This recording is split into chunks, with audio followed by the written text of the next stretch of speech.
Drony DJI kosztują dużo pieniędzy. Czasami człowiek się zastanawia, za co ta kasa. Przecież drony FPV są nie dość, że szybsze, to jeszcze zwinniejsze i kosztują mniej. Potem, gdy już kupimy drona FPV, następuje zderzenie z rzeczywistością, bo okazuje się, że do takiego miniacza wystarczy podpiąć. Nie ma baterii. Chwilę.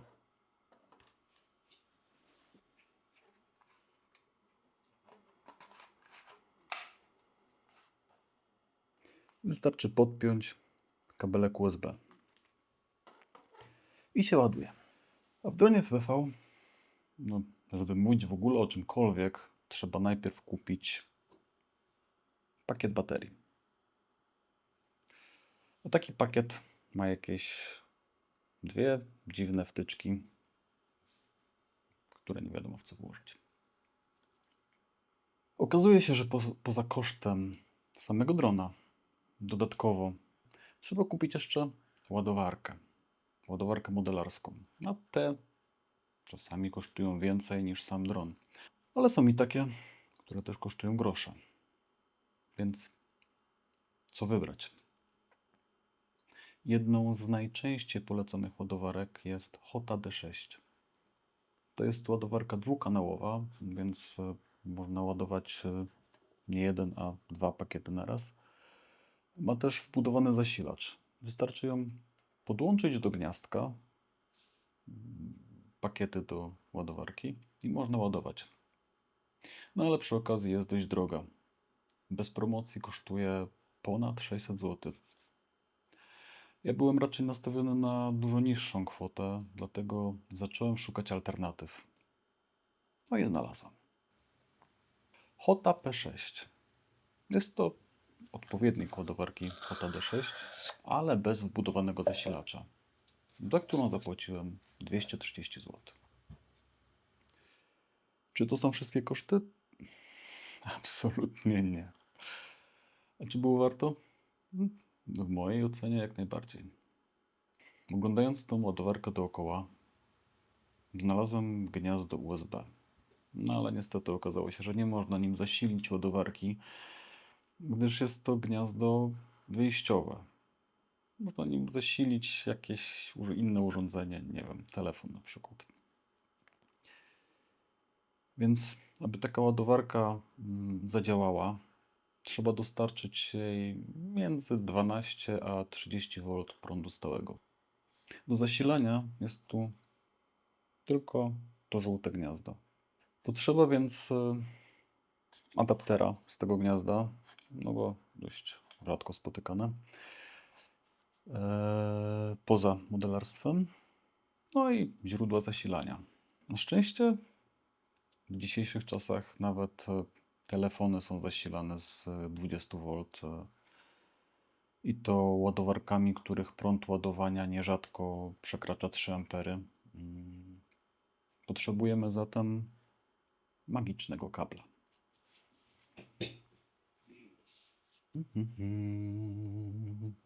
Gdzie ten kabel?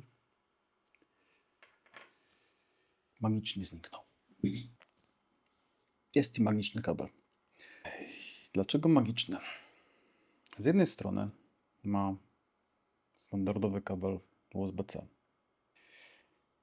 Z drugiej strony ma XT60. Ale gdyby sobie skonstruować taką wtyczkę, to by nie bardzo działało. Dlatego, że standardowo taki zwykły kabel USB ładuje 5 V. Ale nowoczesne kable i urządzenia ustalają między sobą napięcie ładowania. I taki magiczny kabelek z AliExpress ma w sobie malutki układ, który informuje ładowarkę: słuchaj, daj mi od razu 20 V. I dostaje. I ładowarka jest szczęśliwa. No to spróbujmy to podłączyć. Mam tutaj powerbank z funkcją szybkiego ładowania. I on ma też USB-C go podłączyć. I co się wydarzy, jeżeli powerbank podłączy do tej ładowarki? Uwaga, uwaga.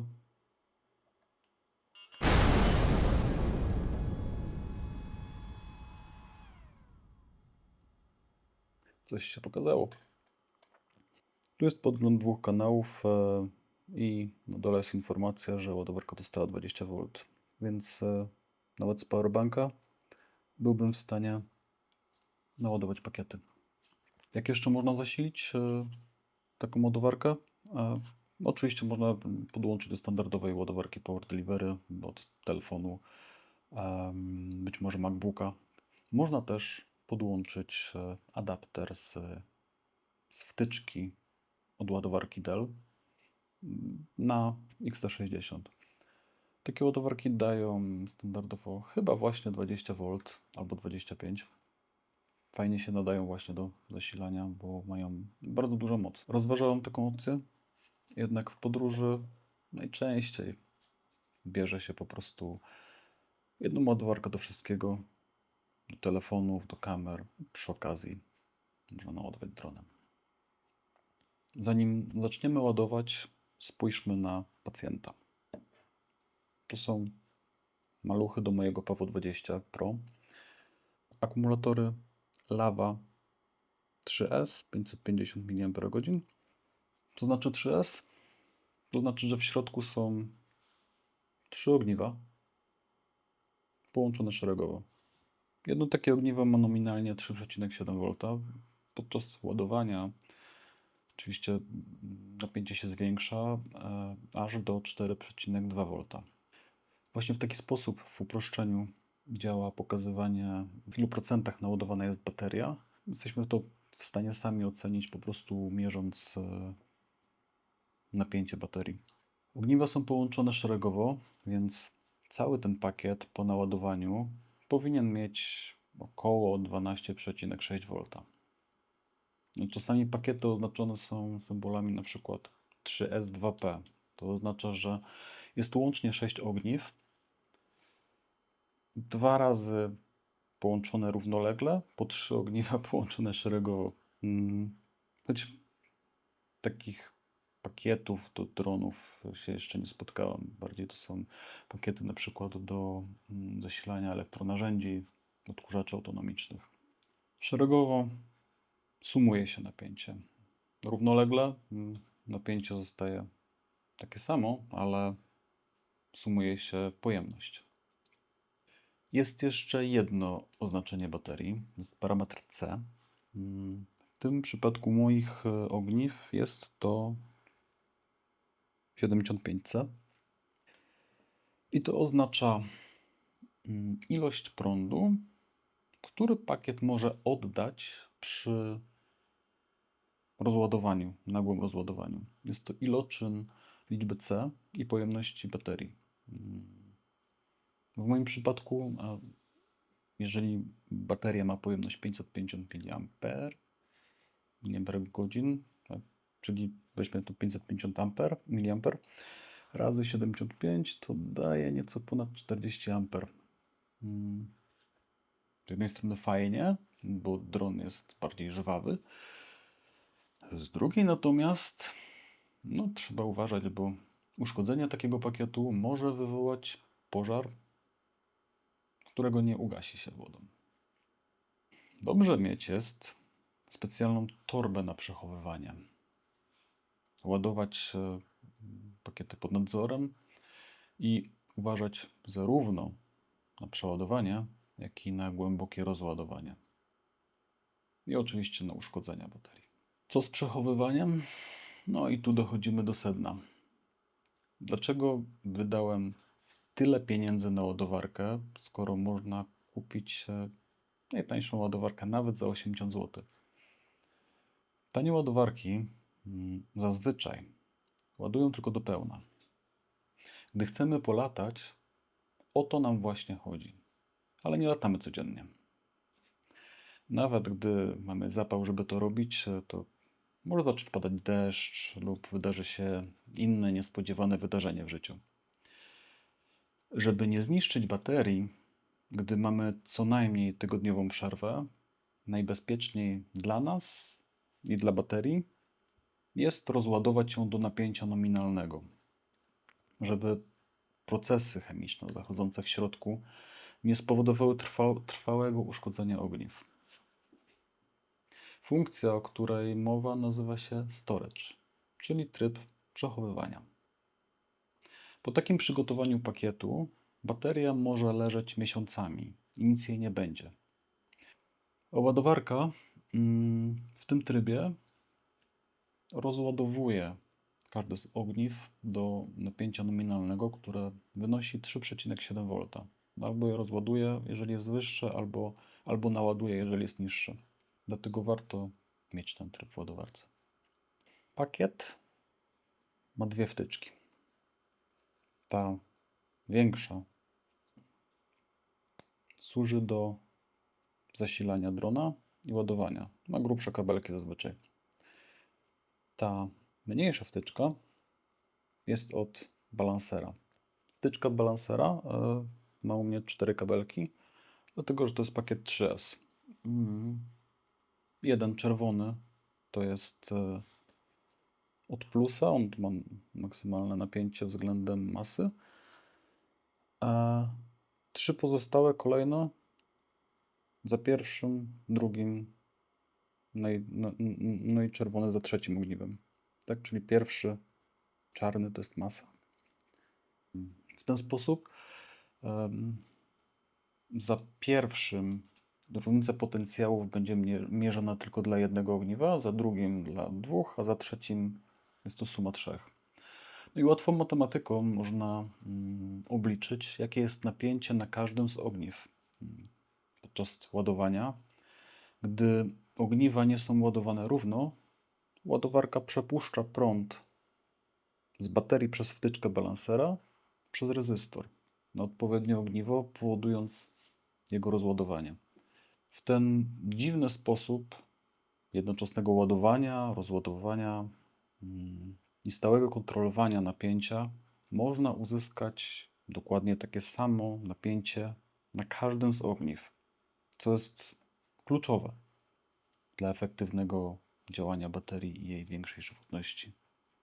A ta ładowarka jest przystosowana do ładowania ogniw nawet 6C. Tutaj są gniazda balansera i one mają 7 pinów. Skrajnie prawa jest oznaczona jako minus, a kolejne są ponumerowane. U mnie wtyczka ma jeden czerwony i 3 czarne przewody. Więc skrajnie prawy powinien iść do minusa, a czerwony do oznaczenia numer 3. No, teoretycznie to są takie wycięcia i nie powinno się móc odwrotnie włożyć wtyczki z uwagi na jej konstrukcję, no ale piny, wtyczka też zresztą są delikatne. Gniazdo jest nadwymiarowe dla 3S, więc lepiej uważać. Wszystko się da wepchnąć przy odrobinie chęci. Co do wtyczki zasilającej. Większe ogniwa mają wtyczki XT60, mniejsze XT30.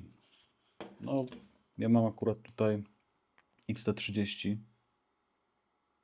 więc potrzebny jest adapter, który kosztuje kolejne kilka złotych. Ja niestety kupiłem sztywne adaptery. To był średni pomysł. Ta wtyczka balansu jest tak blisko, że ledwo można to wcisnąć. Będę musiał coś z tym zrobić, bo coś urwę. W komplecie adapterów były 4 sztuki, więc myślę, że mogę jeden poświęcić i spróbować zrobić miękkie przewody. Ja myślę, że to nawet dobrze, bo z dłuższymi przewodami mogę ogniwa postawić w bezpiecznej odległości, ale będę musiał dokupić jeszcze jakieś przedłużacze do gniazd JST. No ok, wszystko mamy podłączone, więc ustawiamy parametry.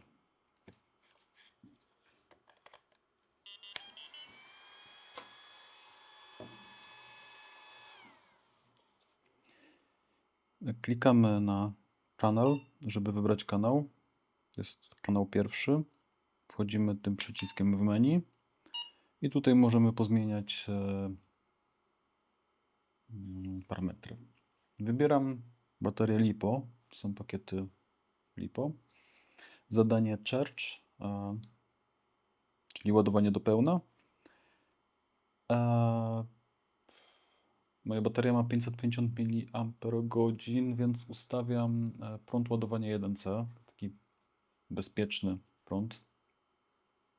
W moim wypadku to będzie najbliżej będzie pół ampera.